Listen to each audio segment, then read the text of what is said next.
Hey guys, this is the ace match between Team Xel'Narwhals and Team Procrastination. We've got Victor down here as the blue Zerg at the, let's call this 4 o'clock position.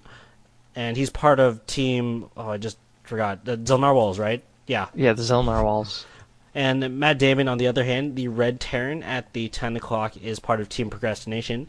And yeah, so this is sponsored by the Internet Movie Firearms Database, imfdb.org. And why don't you tell us about these two players again? Well, MattDamon's a very strong player. He's on the top 200 list for the North American server quite a bit. I'm not sure if Victor is such a player. Just judging by his APM rather, it's really high. So I'm just going to go ahead and say that he's a strong player because of that. This map is really conducive to fast expanding, and if Victor can get off a really quick expansion, you might be able to get an economic advantage, and that's something MattDamon will probably try to shut down. He's getting his wall up. Nothing proxied. Nothing like the hybrid frog game where we saw cannons inside the natural. Yeah, of course, that strategy being pretty unique to Protoss. Terran has nothing that can really deal that kind of base denial that early on. Looks like we do have an expansion going down here really early on for Victor. That was a 15 hatch or 14 hatch even. And he is sending out a scouting drone. This map, I tend to feel that it favors Terran a bit. As a Terran player, do you agree? I would. Two base Terran is really strong, and getting a third base, which Zerg really wants, is very difficult to take. So you really have an advantage in that kind of sense. A little bit of a battle, and Victor, I guess, patrolling. No, he's gonna leave. Without having seen too much, although there isn't too much to see at the moment. MattDamon doing everything quite normally. Yeah, just getting up that wall. It's not going to be the greatest wall, but it'll be pretty solid, and as long as Victor doesn't go for a bailing bust like we saw Sai do earlier on, he should be okay, at least in the early game. Yep. We see a factory coming up for MattDamon, so we did see Hellion play in the last game, and I'm not sure how far the rush distance is, but Hellions on this map will be really good, just because how fast they are. We have a tech lab going down, so I imagine we'll start seeing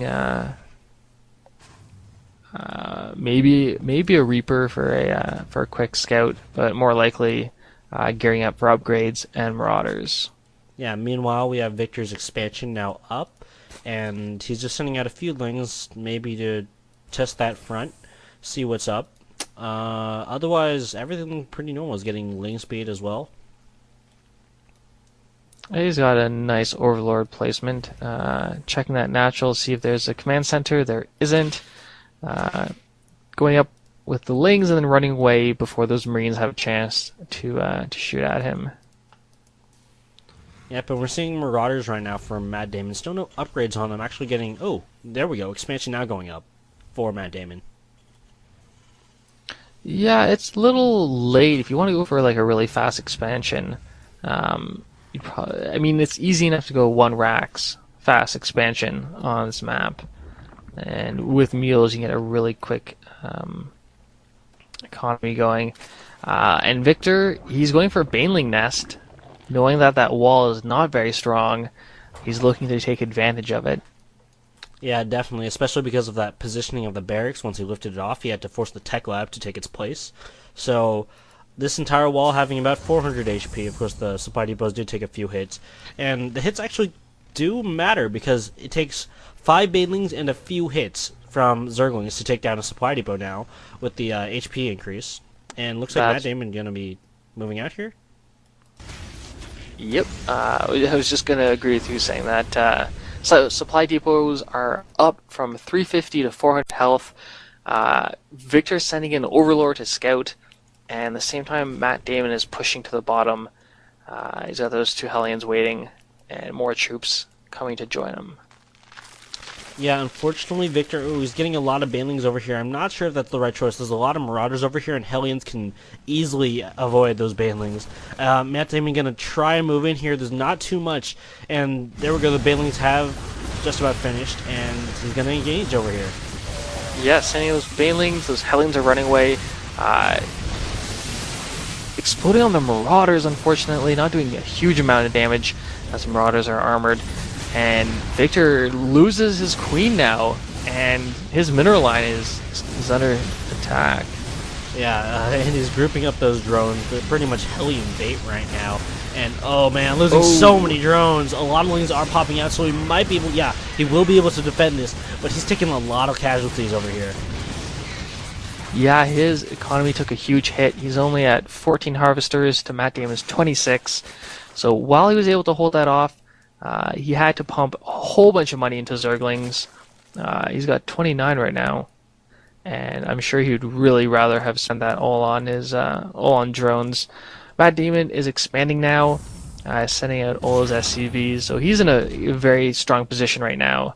And as I mentioned earlier, 2-base Terran against 2-base Zerg, you definitely give the advantage to Terran. Yeah, barely even comparable.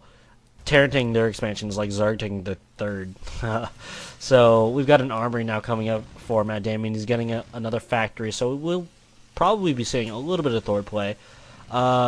We've got a lot of Hellions out for MattDamon. Looks like he's going to move out again.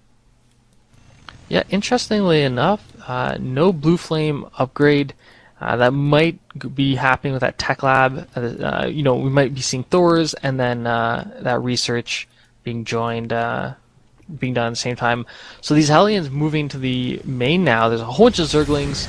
They're going to go for a surround, but can he do it? Not quite. No. MattDamon's micro